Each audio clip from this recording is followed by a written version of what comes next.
पर स्त्री, पर धन, पर अन्न आणि परनिंदा यांचा त्याग ही यशस्वी जीवनाची गुरुकिल्ली आहे, हे सांगणारे श्री सद्गुरू जनार्दन स्वामी म्हणजेच मौनगिरी यांचे कोपरगाव येथील समाधी मंदिर प्रसिद्ध आहे. धर्मजागृती आणि मानवतावादी दृष्टिकोनाची शिकवण देणारे जनार्दन स्वामी हे शंकरांचे अवतार मानले जातात.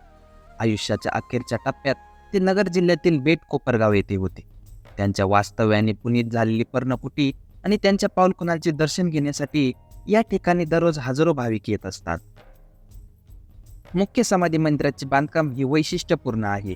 प्रशस्त सभागृहाच्या पुढील बाजूस जनार्दन स्वामींची पंचधातूपासून बनवलेली आसनस्थ स्वरूपातील प्रसन्न मूर्ती प्रतिष्ठापित आहे.